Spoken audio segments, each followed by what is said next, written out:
We begin at 5 with new developments in the murder of a Beaverton girl. Police have arrested a teenager accused of killing 13-year-old Milana Lee.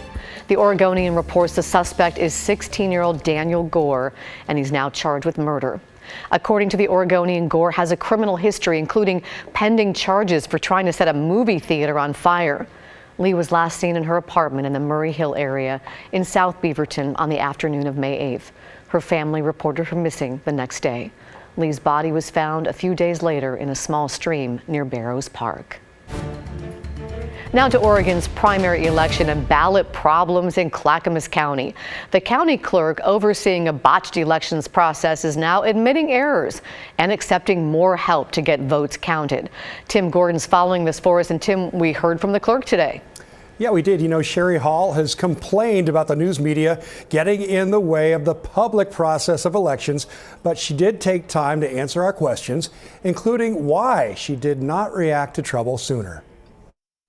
I didn't respond to this with the urgency that I should have, and I realize that, but I still know that we will have the counting done on time. Clackamas County Clerk Sherry Hall admitting her lack of urgency, but not able to explain why, other than saying there was a lot going on.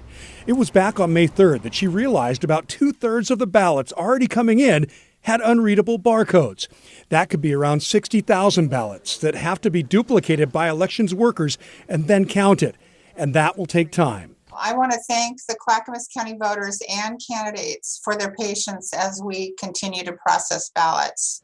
Before the processing begins, there is a test run of ballot counting systems that's required by law. And today we learned that test run in Clackamas County was pretty useless.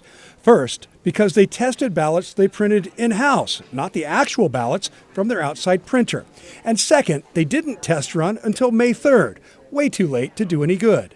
The test turned out perfect, but it was after that, the same morning, that we started putting ballots through the scanners from the printer, and that's when we noticed the problem. On the plus side, 120 county employees were working 2 shifts today to help get things moving. We also learned elections workers from Marion and Washington counties and Clark County, Washington, are going to help Clackamas County get through its backlog. So are some workers from the Secretary of State's office. Shamia Fagan writing on Friday that while the process in Clackamas County is accurate, secure, and transparent, voters and candidates deserve timely and predictable results, which we have not seen so far. Fagan wants a plan and timeline in writing from the county clerk. Hall said she'd provide that after she sees how things go this weekend. Because everyone works at different speeds, and what we need to come up with is just the average speed per ballot.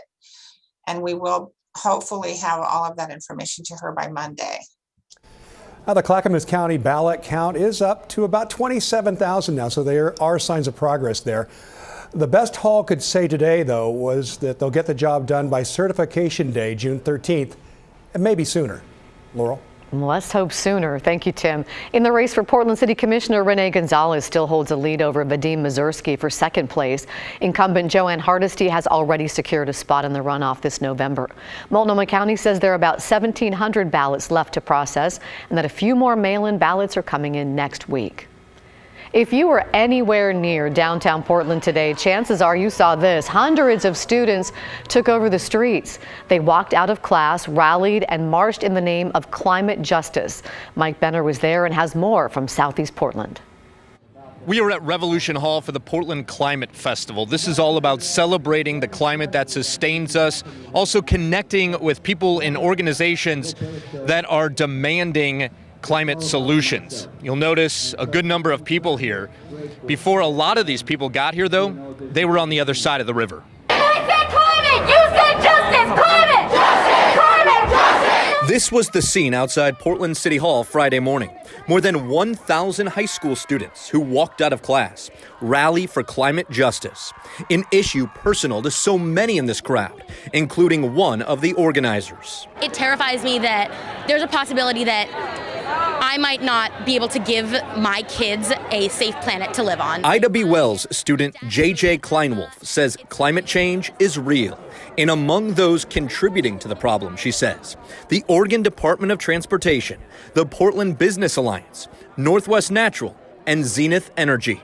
These 4 entities that we're sort of targeting as climate villains are not just kind of standing doing nothing, they're actively making the climate and the environment worse. Kleinwolf and her fellow demonstrators have a list of demands that include more green infrastructure, less freeway expansion, and a divestment in fossil fuels. I mean, this is our future. It's the future for everyone. This is obviously a global issue, and so it affects every single person. And it's important for us to express that. Like, there are so many ways that everyone is impacted, but especially communities who are most marginalized in our society, like low-income and BIPOC communities. A message not lost on elected officials. A handful of them rallied alongside the high schoolers. You are the future, your voices matter, and please continue to fight for climate justice, and we're with you. Climate justice! Now! And not long after those comments from Portland City Commissioner Carmen Rubio, students took to the streets. The march snaked its way from City Hall to Revolution Hall on the east side, all in the name of climate justice.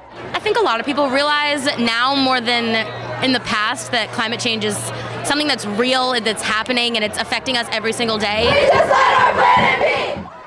You heard that student J.J. Kleinwolf mention what she calls climate villains.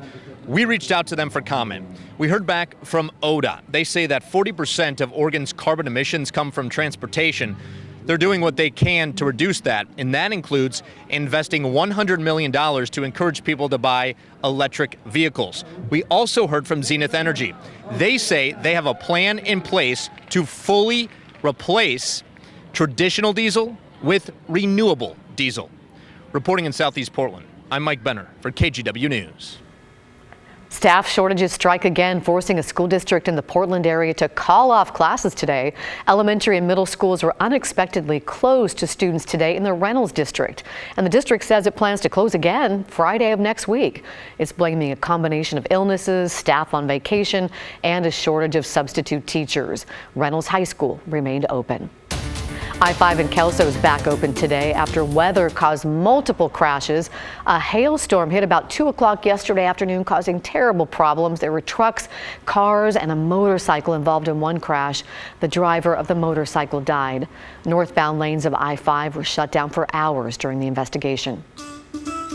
We frequently hear from neighbors around Portland complaining about homeless camps that make them feel unsafe. The city of Portland hears it too, registering hundreds of complaints each week. But those living near the camps feel hopeless when it comes to asking the city for help. Last week, the city received about 1,800 campsite reports. They observed 385 of them and met with campers at another 593. 16 were cleaned and 43 completely removed. The city prioritizes the sites that pose a safety and health risk, leaving many neighbors frustrated. That whole helpless feeling that a ton of people have expressed, not really having any options. Why aren't there resources to help this situation? Like, it feels like it's been going on for so long.